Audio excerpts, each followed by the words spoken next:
काठमाडौँबाट रुकुमका लागि छुटेको बस त्रिशुलीमा खस्यो, 16 जना घाइते। काठमाडौँ महानगरपालिकाका मेयर बालेन शाहलाई निर्वाचन आयोगले सोध्यो स्पष्टीकरण। निर्वाचन आयोगबाट तोकिएको मापदण्डका आधारमा उम्मेद्वार र दलहरूले सम्पर्क कार्यालय खोल्नु पर्ने। प्रचार प्रसारमा बालबालिकाको प्रयोग गरेको विषयमा कोमल ओलीलाई निर्वाचन आयोगको स्पष्टीकरण। करका दरहरू परिवर्तन गरेको बारे गण्डकी प्रदेश सरकारलाई सोध्यो निर्वाचन आयोगले स्पष्टीकरण। कसैले दार्चुला पुगेर भाषण गर्दैमा लिम्पियाधुरा फिर्ता हुँदैन, कूटनीतिक वार्ता गर्नुपर्छ भन्दै प्रधानमन्त्री शेरबहादुर देउवाको टिप्पणी। चुनाव बिथोल्न खोजे कडा कदम चाल्छौं भन्दै विप्लवलाई गृहमन्त्री बालकृष्ण खाँडको चेतावनी।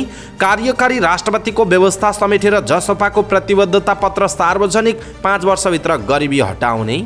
वर्तमान संसदीय प्रणालीले देशलाई समृद्ध र विकसित बनाउन नसकेको जसपा अध्यक्ष उपेन्द्र यादवको भनाई। दाङको तुलसीपुरी स्थित दमार गाउँको जंगलमा शव भेटिएका शरद र रोशनीको मृत्यु विद्युतीय धरापमा परेर भएको प्रहरीको निष्कर्ष।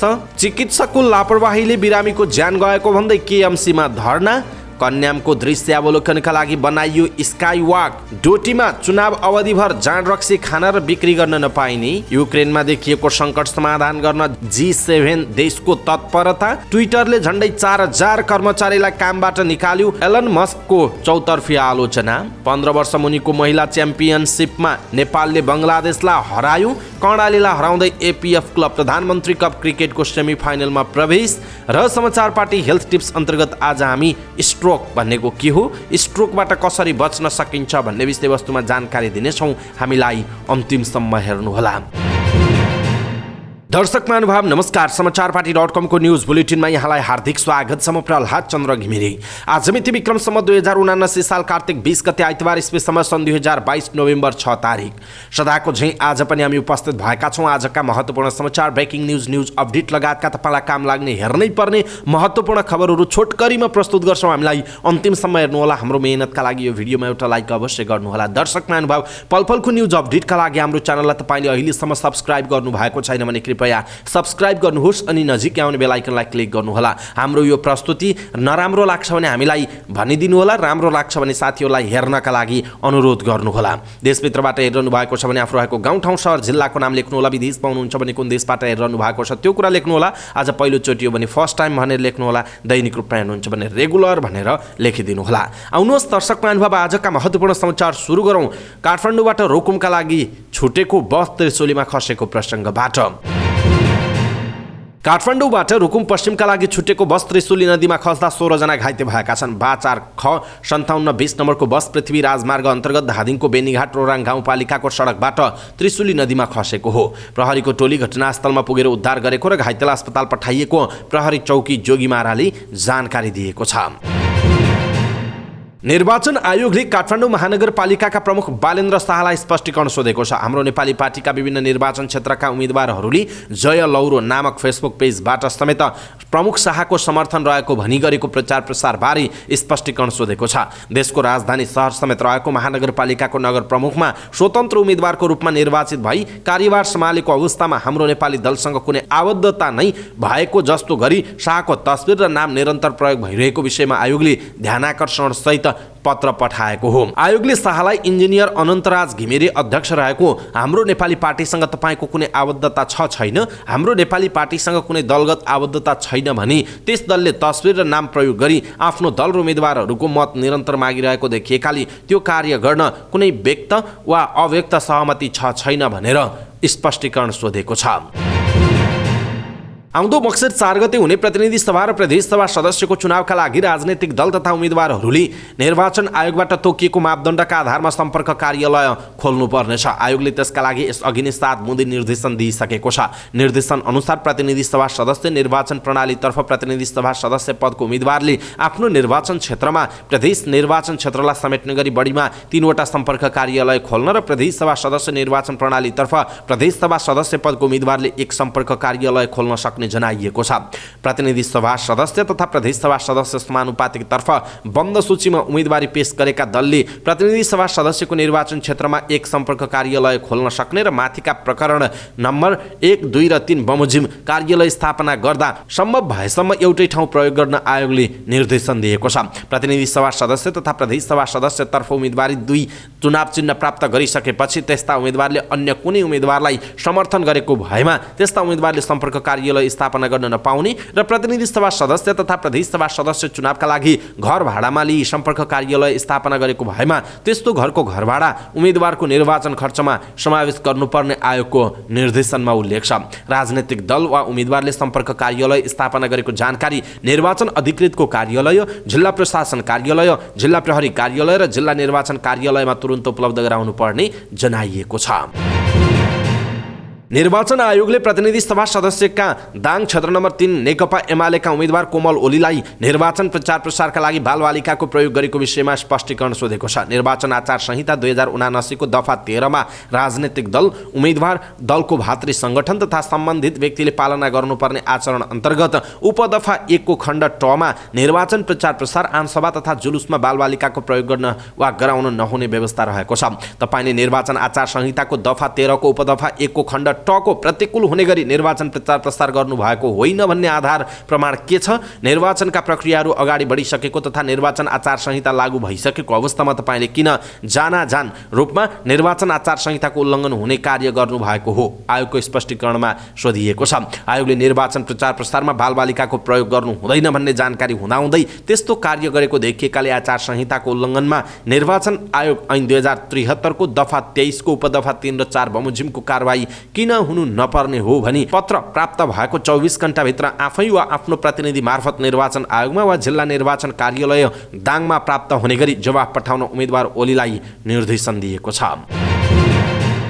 निर्वाचन आयोगले करका दरहरू परिवर्तन गरेको बारे गण्डकी प्रदेश सरकारलाई पनि स्पष्टीकरण सोधेको छ। निर्वाचन आचार संहिता लागू भइसकेको अवस्थामा प्रदेश राजपत्रमा सूचना प्रकाशित गरी करका दरहरू परिवर्तन गरेको देखिएको भन्दै स्पष्टीकरण सोधेको हो। आयोगले गण्डकी प्रदेश सरकारका मुख्यमन्त्री तथा मन्त्री परिषदको कार्यालयलाई निर्णय बदर गरी जानकारी गराउन निर्देशन दिएको छ। गण्डकी प्रदेश सरकारले 2079 6/27 गतेको प्रदेश राजपत्र खण्ड 5 संख्या 5 मा सरकारले विभिन्न करका दरहरूमा छुट दिने गरी सूचना प्रकाशन गरेको देखिएको स्पष्टीकरणमा उल्लेख गरिएको छ। करको दर हेरफेर गर्ने निर्णय प्रक्रियामा संलग्न गण्डकी प्रदेशका मुख्यमन्त्री, अर्थमन्त्री, प्रमुख सचिव र अर्थ मन्त्रालयका सचिवलाई समेत छुट्टा-छुट्टै स्पष्टीकरण सोधिएको जनाइएको छ। प्रधानमन्त्री एवं नेपाली कांग्रेसका सभापति शेरबहादुर देउवाले प्रतिपक्ष दलका नेता अली दार्चुलामा पुगेर भाषण गर्दैमा लिम्पियाधुरा फिर्ता नहुने बताउनुभयो। गृह जिल्ला डडेलधुराको अजय मेरु गाउँपालिकाको भद्रपुरमा भएको चुनावी सभालाई सम्बोधन गर्दै प्रधानमन्त्री देउवाले केपी ओलीजी दार्चुला गएर भाषण गर्दैमा लिम्पियाधुरा फिर्ता आउँछ भनेर प्रश्न गर्नुभयो। साथै उहाँले अतिक्रमित भूमि कूटनीतिक र वार्ताका माध्यमबाट फिर्ता ल्याउने प्रतिबद्धता समेत व्यक्त गर्नुभयो। बोलेर मात्र समस्या समाधान नहुने भन्दै उहाँले भूमि फिर्ता ल्याउन भारतसँग कुरा गर्ने बताउनुभयो। अस्ति दार्चुलाको खलङ्गामा भएको चुनावी सभामा एमालेका अध्यक्ष एवं पूर्व प्रधानमन्त्री केपी शर्मा ओलीले आफ्नो देशको 1 इन्च जमिन कसैलाई नछाड्ने बताउनु भएको थियो। डडेलधुरामा हिजो भएको सभामा कांग्रेस सभापति समेत रहनुभएका प्रधानमन्त्री देउवाले धेरै लामो समयको लडाईँपछि ल्याएको प्रजातन्त्र र समावेशी संविधानलाई बचाउनु पर्ने आवश्यकता रहेको समेत बताउनुभयो। गृहमन्त्री बालकृष्ण खाँडले विप्लव नेतृत्वको नेकपालाई चुनाव बिथोल्ने गतिविधि नगर्न चेतावनी दिनुभयो। विप्लव समूहले आसन्नमा श्री 4 को सङ्घ प्रदेश चुनाव बिथोल्ने घोषणा गरेसँगै गृहमन्त्रीको यस्तो चेतावनी आएको हो। रूपन्देही 3 बाट सत्ता गठबन्धनबाट प्रतिनिधि सभा सदस्यको लागि कांग्रेस नेता खाँडले उम्मेदवारी दिनुभएको छ। गृहमन्त्री बने यता खाँडले कमै मात्र अन्तर्वार्ता दिने गरेको सन्दर्भमा निवर्तमान संसदले पास गरे पनि शीतल निवासमा अड्किएको नागरिकता विधेयक, रूपन्देही 3 सँग जोडिएका स्थानीयका समस्या लगायतका विषयमा उहाँले आफ्नो धारणा व्यक्त गर्नु भएको छ। खाँडले विप्लव पक्षका नेता खड्गबहादुर विश्वकर्मा प्रकाण्डसँग प्रधानमन्त्री शेरबहादुर देउवाले गरेको वार्ता विभिन्न तवरमा अरू कुराकानी चलिरहेको पनि बताउनु भएको छ। खाँडले विप्लव समूहको सम्भावित सुरक्षा चुनौती बारे सोधिएको प्रश्नमा आफूहरू विप्लव समूहसँग वार्ता र संवादमै रहेको बताउनुभयो। अस्ति भर्खर सम्माननीय प्रधानमन्त्री शेरबहादुर देउवालाई प्रकाण्डले भेट्नु भएको छ। उहाँहरू अहिले पनि सरकारसँग संवादमै हुनुहुन्छ। कतिपय मागहरू हुन सक्छन्, तर यसलाई जोडेर उहाँहरूले बाहिर जे घोषणा गर्नुभयो त्यो ढङ्गले अगाडि नबढ्नुहोला। आफ्नो कुरा राख्ने अधिकार भए पनि चुनाव बिथोल्ने किसिमका गतिविधि गर्नु हुँदैन उहाँको भनाइ छ। चुनावलाई सुरक्षित ढङ्गले सफल पार्ने काममा सरकार संयमित रूपमा अगाडि बढ्ने उहाँको भनाइ छ। बिथोल्ने ढङ्गले क्रियाकलाप र आफ्नो शक्ति प्रदर्शन गर्ने काम भएमा सरकारले सुरक्षाका खातिर कडा कदम चाल्छ। त्यसैले चुनावलाई कुनै पनि तरिकाले प्रभावित पार्ने काम उहाँहरूले गर्नु हुँदैन। यो चुनाव गतिविधिलाई सुरक्षा निकायले नजिकैबाट हेरिरहेको छ। कहाँनिर कडा बन्नु पर्यो भन्ने आवश्यकता अनुसार कडा पनि बन्नेछौँ, किनभने चुनावलाई भयरहित ढङ्गले सम्पन्न गर्ने हाम्रो चाहना र दायित्व हो, गृहमन्त्री खाँडको भनाइरहेको छ।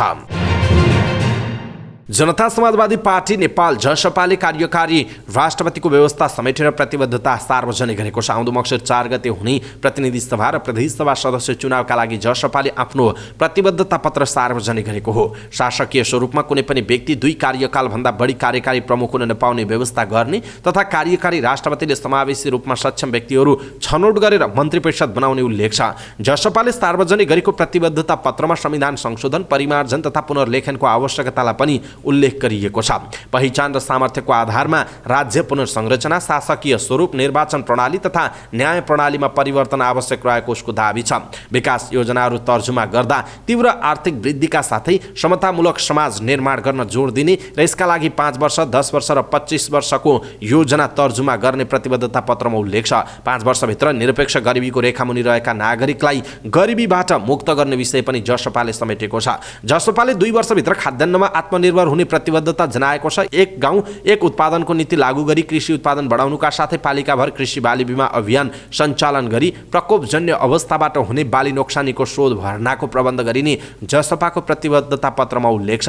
यस्तै देशभित्रै रोजगारी सृजना गर्नका लागि शहरी क्षेत्रमा रोजगार बैंकको स्थापना र शिक्षित बेरोजगारलाई शैक्षिक प्रमाणपत्र धितो राखी स्वरोजगार व्यवसाय गर्न प्रोत्साहित गर्ने र बेरोजगार नागरिकलाई भत्ताको व्यवस्था गर्ने पनि प्रतिबद्धता पत्रमा उल्लेख गरिएको छ।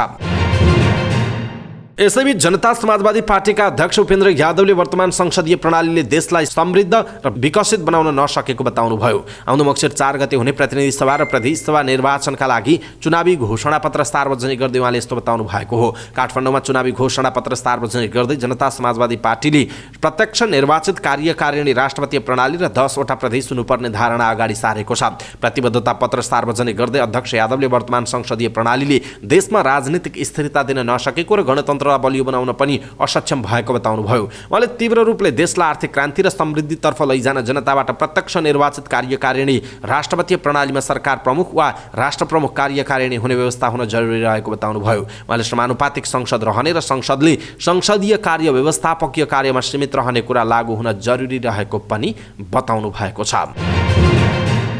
दाङ तुलसीपुरको दमार गाउँको जंगलमा शव भेटिएका शरद आचार्य र रोशनी महतराको मृत्यु विद्युतीय धरापमा पाएर भएको प्रहरीले निष्कर्ष निकालेको छ। गत असोज 23 गते दमार गाउँकी 15 वर्षीय रोशनी महतरा र सोही ठाउँमा बस्ने दङ्गी शरण गाउँपालिका 6 थप गाउँका 14 वर्षीय शरद आचार्यको शव जंगलमा एकै ठाउँमा फेला परेको थियो। सुरुमा शव फेला पर्दा हत्या भएको हुन सक्ने प्रहरीले आशंका गरेको थियो। 3 साता लगाएर गरेको अनुसन्धानले प्रहरी नयाँ तथ्यमा पुगेको हो। घटनाबारे विभिन्न चरणमा पुगेर अनुसन्धान टुङ्ग्याएपछि प्रहरीले शरद रोशनीको हत्या नभएर विद्युतीय धरापमा परेर मृत्यु भएको निष्कर्ष निकालेको छ। प्रहरी स्रोतका अनुसार गाउँका बासिन्दाले बन्देललाई बस्तीमा आउनबाट रोक्न थापेको विद्युतीय धरापमा परेर करेन्ट लागेर शरद र रोशनीको मृत्यु भएको थियो। उनीहरूको मृत्युपछि घटनालाई लुकाउन स्थानीय 4 जनाले शरद र रोशनीको शव जंगलमा लगेर गाडेको प्रहरी स्रोतले जनाएको छ।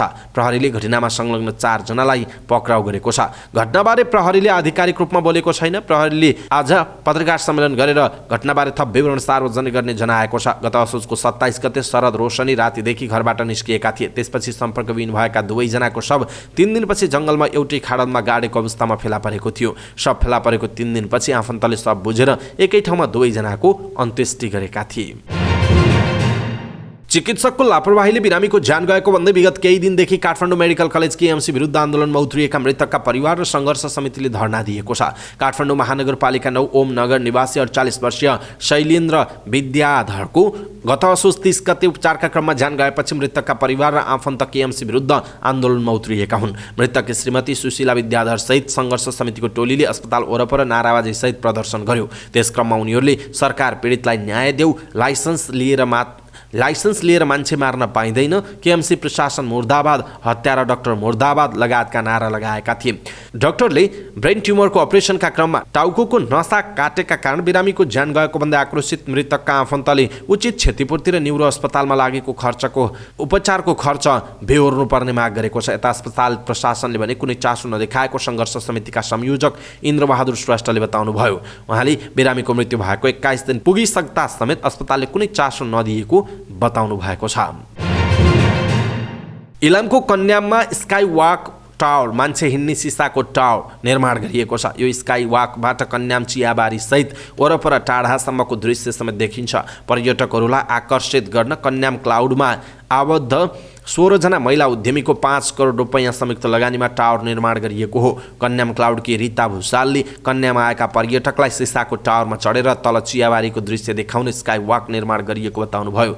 यो स्काई वाकबाट कन्याम चियाबारी सहित वरपर टाढासम्मको दृश्य समेत देखिन्छ। उहाँले भन्नुभयो यो बिल्कुल नयाँ संरचना भएकाले बढीभन्दा बढी पर्यटक आकर्षित हुने सम्भावना छ। स्काई वाकको मजा लिन अहिले पर्यटकले प्रति व्यक्ति 300 रुपैयाँ तिर्नुपर्नेछ। अन्य संरचना समेत निर्माण भएपछि टिकट दर 500 रुपैयाँ पुग्न सक्ने उहाँले बताउनु भएको छ। आउँदो मक्सिर 4 गते हुने प्रतिनिधि सभा र प्रदेश सभा सदस्यको चुनावलाई लक्षित गर्दै डोटीमा जाँड रक्सी बिक्री गर्न तथा खान रोक लगाइएको छ। चुनावलाई स्वच्छ, निष्पक्ष, भयरहित एवं शान्तिपूर्ण वातावरणमा सम्पन्न गर्न जिल्लामा जाँड रक्सी ओसार प्रसारदेखि खाना समेत पूर्ण रूपमा निषेध गरिएको डोटीका प्रमुख जिल्ला अधिकारी कल्पना श्रेष्ठले बताउनुभयो। शुक्रबार जिल्ला प्रशासन कार्यालय डोटीका प्रशासकीय अधिकृत दीपा जोशीले जारी गरेको सूचनामा जाँड रक्सी ओसार प्रसार, बिक्री, वितरण र खाना निषेध गरिएको उल्लेख छ। आउँदो चुनावलाई भयरहित वातावरणमा सम्पन्न गर्न मतदाता, राजनैतिक दल, जिल्लावासी, सरकारवाला निकायले आफ्नो क्षेत्रमा सबैले सहयोग गर्नुपर्ने प्रमुख जिल्ला अधिकारी श्रेष्ठको भनाइ छ। रुस युक्रेन युद्धका कारण युक्रेनमा देखिएको ऊर्जा र पानीको सङ्कट समाधान गर्न G7 देशहरूले समन्वय संयन्त्र बनाउने भएका छन्। विकसित र औद्योगिक राष्ट्रहरूको समूहले युक्रेनमा देखिएको सङ्कट समाधान गर्न तत्परता देखाएका हुन्। G7 देशका विदेश मन्त्रीहरूद्वारा जारी विज्ञप्तिमा युक्रेनमा देखिएको चरम ऊर्जा, पानी र पूर्वाधारको मर्मत, पुनर्स्थापना र रक्षा गर्न समन्वय संयन्त्र स्थापना गर्न लागेको उल्लेख छ। रुसलाई तत्काल युद्ध रोक्न र सैन्य सामग्री फिर्ता लिन पनि उनीहरूको आग्रह छ। रुसको पछिल्लो आक्रमणबाट युक्रेनमा झन्डै 40% ऊर्जा क्षेत्र तहस-नहस भएको छ। G7 राष्ट्रहरू शान्ति र स्थिरतासँगै सबै क्षेत्रमा देखिएको विवादको शान्तिपूर्ण समाधान खोज्नुपर्ने पक्षमा रहेको विज्ञप्तिमा उल्लेख छ। G7 मा Canada, France, Germany, Italy, Japan, America र युरोपेली युनियन रहेको जनाइएको छ। सामाजिक सञ्जाल ट्विटरका नयाँ मालिक एलन मस्कले कम्पनीका झन्डै आधा कर्मचारीलाई जागिरबाट निकालेका छन्। अघिल्लो हप्ता $44 अर्ब ट्विटर कम्पनी खरिद गरेका मस्कले सिइओ र सञ्चालक समिति भङ्ग गरेर सबै अधिकार आफ्नो हातमा लिएका छन्। उनले कम्पनीमा कार्यरत झन्डै 4000 जना कर्मचारीलाई जागिरबाट निकालेको बीबीसीले जनाएको छ। मस्कको निर्णयको चौतर्फी आलोचना भएको छ, तर ट्विटरले दैनिक $4 करोड घाटा बेहोरिरहेकाले कर्मचारी कटौती गर्नु आफ्नो बाध्यता रहेको उनको दाबी छ।